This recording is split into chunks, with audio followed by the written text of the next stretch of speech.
اعوذ باللہ من الشیطان الرجیم بسم اللہ الرحمن الرحیم۔ سائنس انسانی تجربات و مشاہدات کے نچوڑ کا نام ہے۔ سائنس انکشاف حقیقت کے ایک منظم طریقے کا نام ہے۔ سائنس تخلیق موت و حیات کے مقصد کی تکمیل کرتی ہے۔ سائنس دنیا کو مسخر کرنے کا ایک ذریعہ ہے، لیکن ایک طرف قرآن کریم نے اس کے حصول کی بار بار تلقین کی ہے، کائنات پہ غور و فکر کی دعوت دی ہے، اپنے وجود پہ، انسانی وجود پہ غور کرنے کی دعوت دی ہے، حتیٰ کہ یہ تک کہا ہے کہ اگر اللہ کی بات بھی تمہارے سامنے پیش کی جائے تو اس پر بغیر سوچے سمجھے، بغیر غور و فکر کیے، اندھے بہروں کی طرح اس کو بھی نہیں ماننا، اس پہ بھی غور و فکر کرنا ہے۔ لیکن سوال یہ ہے، سورج کی شعاؤں کو تو گرفتار کر لیا، ستاروں کی گزرگاہوں کو قدموں کی دھول بھی بنا لیا، مادی دنیا کو مسخر کر کے اپنی مرضی کے نتائج بھی ہم نے لے لیے۔ احتساب کائنات کا ایک اہم ترین فریضہ تھا، وہ بھی انجام دینے میں لگے ہوئے ہیں۔ لیکن ان ساری باتوں کے باوجود انسان کے اندر ایک میں ہوتی ہے، ایک انسان کے اندر ایک انسانیت ہوتی ہے، ایک انسان کے اندر ایک اس کا جذبہ انسانیت ہوتا ہے، اس کو آج تک کوئی سائنس دریافت کر چکی ہے؟ اب ذرا سوچیں میں نے کیا کہنا ہے۔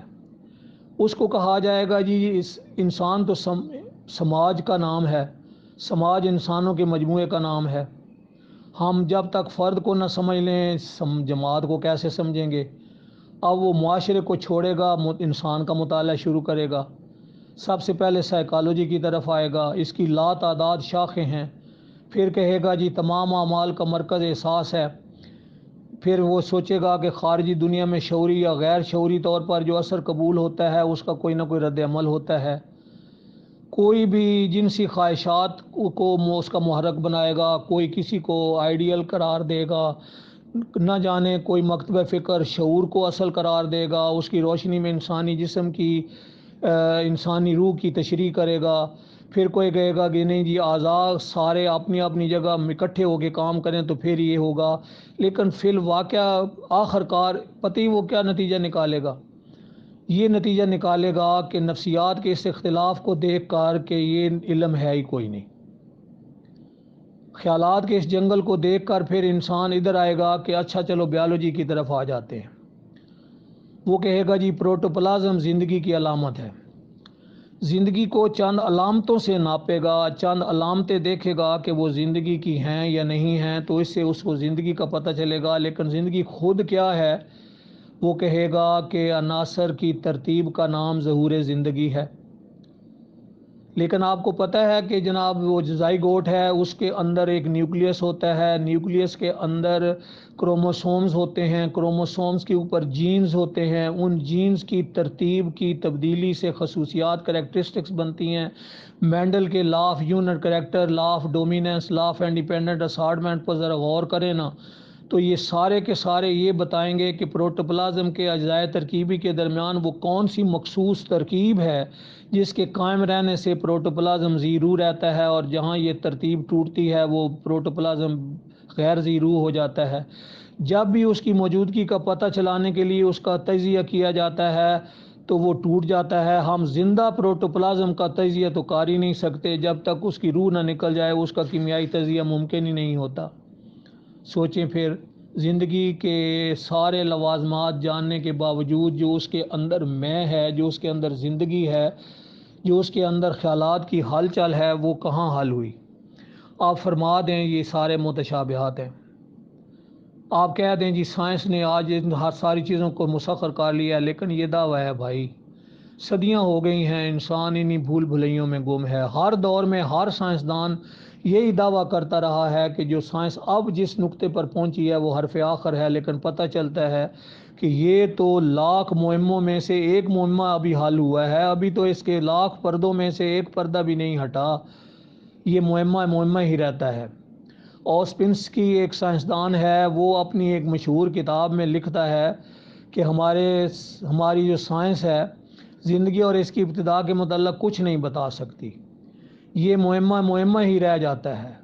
زندہ جسم، زندہ خلیہ، زندہ مادہ حیات، پروٹوپلازم میں کچھ ایسی چیز ہے جسے سمجھا نہیں جا سکتا، یہی ناقابل فہم شے ہے جو ذی حیات کو متمیز کرتی ہے۔ آگے وہ چل کر بہت ساری باتیں کرتا ہے، یہی زندگی کا وہ عمل ہے جس کی ماہیت سمجھائی نہیں جا سکتی۔ لو جی، اس کے بعد انسان کہتا ہے کہ علم حیاتیات نے تو ہمارا مسئلہ حل نہیں کیا۔ ظاہری طور پر وہ نظام ہضم، نظام تنفس، نظام دوران خون، سرکولیٹری سسٹم وغیرہ وغیرہ جتنے بھی نظام ہیں وہ ان سب کے آپس میں عمل اور رد عمل کی باتیں کرے گا، سب کیمیائی نظام کی تحلیل کی باتیں کرتے ہوئے پھر کہے گا کہ اچھا، کیمیا سارے علم کی بنیاد ہے۔ اب آ جائیں کیمیا پر۔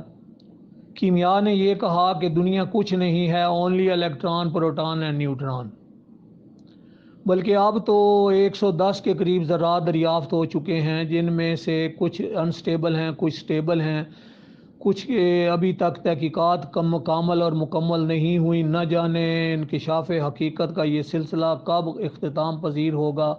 شاید آخری انسان بھی یہ نہیں کہہ سکے گا کہ میں نے کائنات کے سربرستہ راز کو جان لیا ہے۔ ہم کیمیا کے پیچھے لگے ہوئے یہ کہیں گے کہ الیکٹران پروٹون مل کے ایٹم بنتے ہیں، ایٹم ملز کے مالیکیولز بنتے ہیں، مالیکیولوں سے کمپاؤنڈ بنتے ہیں، کمپاؤنڈس اگر علیحدہ علیحدہ پڑے ہوئے ہوں، ایلیمنٹس الگ ہوتے ہیں وغیرہ وغیرہ۔ ان ساری چیزوں سے کائنات کی تخلیق ہوئی ہے۔ تو ساری کائنات اصل میں الیکٹران پروٹون کا ہی نام ہے۔ لہو خورشید کا ٹپکے اگر ذرے کا دل چیریں، ایٹم کے اندر غیر معمولی جو مرئی قوتیں ہیں، غیر معمولی جو جناتی قوتیں ہیں، ان کا ہم نے سراغ لگا لیا۔ آئنسٹائن نے ہمیں راستے تو دکھا دیے، کاش ان کی آنکھوں پر وہی کی دوربین بھی ہوتی۔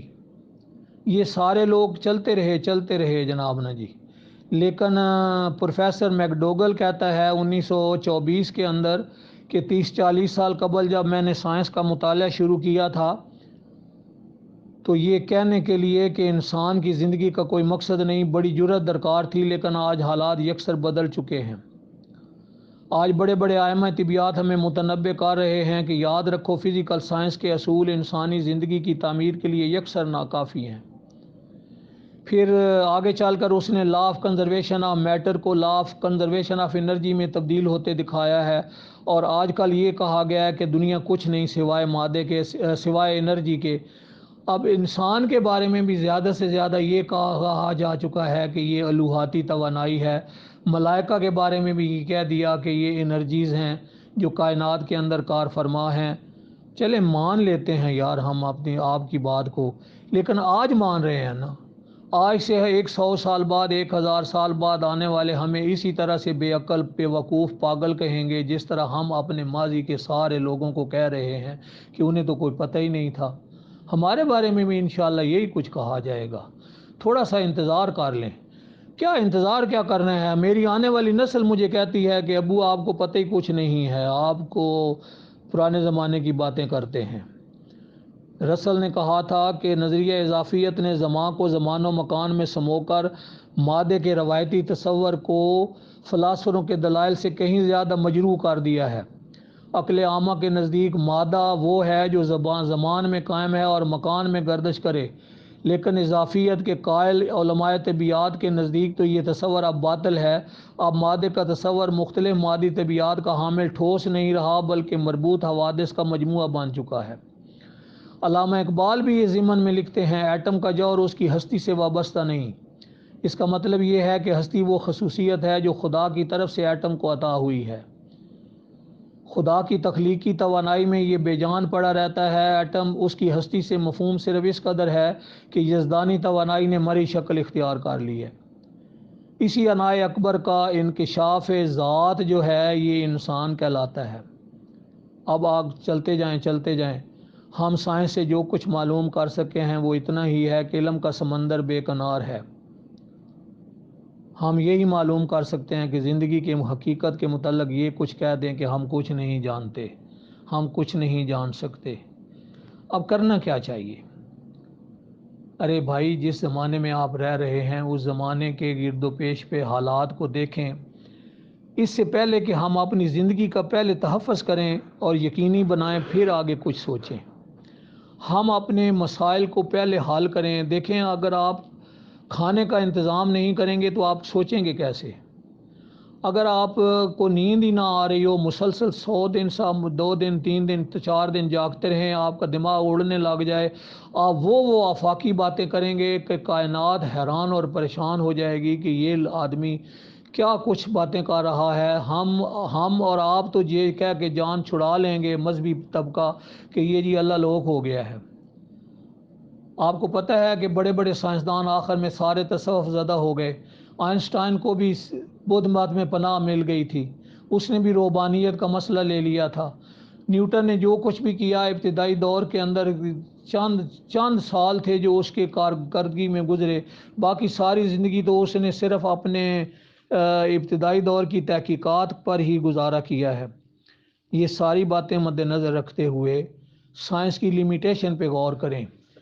سائنس میرے لیے بڑی ضروری ہے۔ سائنس کو پڑھنا اس لیے ضروری ہے کہ وقت کے تقاضوں کا اگر ہم ساتھ نہیں دیں گے، ہم اپنی بقا کی جنگ ہار دیں گے۔ اپنی زندگی کے تحفظ کے لیے، اپنی دنیا میں سرفرازی اور برتری کے لیے، اپنے آپ کو قائم رکھنے کے لیے، اس کائنات کی حقیقت کو بھی سمجھنے کے لیے، کائنات کے خالق کی حقیقت کو بھی سمجھنے کے لیے ہمیں سائنس کی ضرورت ہے۔ لیکن کیا آپ سمجھتے ہیں کہ قرآن ان ساری چیزوں کو صرف نظر کرے گا؟